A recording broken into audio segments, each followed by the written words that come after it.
বাংলাদেশের কোঠা আন্দোলনের সহিংসতার ঘটনায় প্রায় 6 দিন সারা বিশ্বের সাথে বাংলাদেশ বিচ্ছিন্ন ছিল।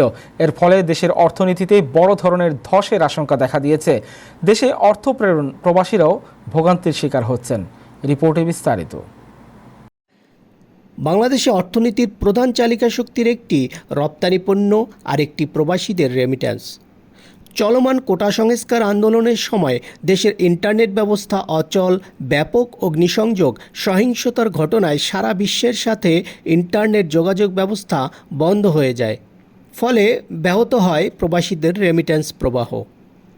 এই সময় প্রবাসীদের পাঠানো রেমিট্যান্স বাংলাদেশ ব্যাংকের সার্ভারে জমা পড়ে থাকে।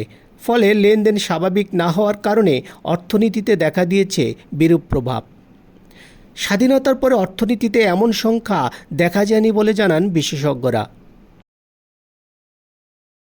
বাংলাদেশের মতো একটি দেশ, যারা আমদানি নির্ভর দেশ বাংলাদেশ, তো এই আমদানি ব্যয় নির্বাহ হয় কিভাবে?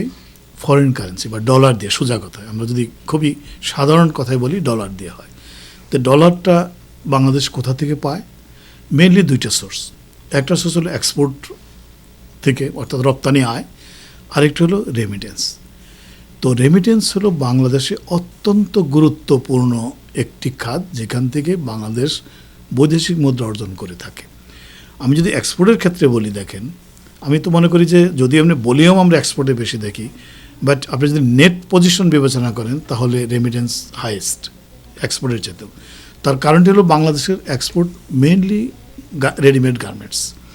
রেডিমেড গার্মেন্টসের ক্ষেত্রে মোরলেস 70% কিন্তু আমদানি থাকে, যার ফলে 100 টাকার যদি বৈদেশিক মুদ্রা অর্জন বা রপ্তানি আয় হয়, তার 70 টাকা পরিশোধ হয়ে যায় আমদানি ব্যয় হিসেবে। তার মানে নেট ইনকাম হলো রেমিটেন্স রপ্তানিতে মাত্র 30%, আর আমাদের রেমিটেন্সে কিন্তু 100% আয়।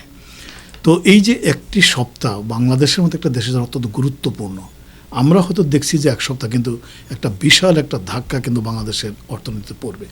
তার কারণটি হলো যে রেমিটেন্স কম যাওয়ার কারণে বা এক সপ্তাহ রেমিটেন্স না যাওয়ার কারণে বাংলাদেশে যেটি হয়েছে সেটি হলো যে তার কিন্তু আমদানি ব্যয় তো মেটাতে হবে, যে বিলগুলো ডিউ হচ্ছে পেমেন্ট করতে হবে, যার ফলে বাংলাদেশের যে ফরেন কারেন্সি রিজার্ভ আছে তার উপর একটা ভীষণ চাপ সৃষ্টি হবে।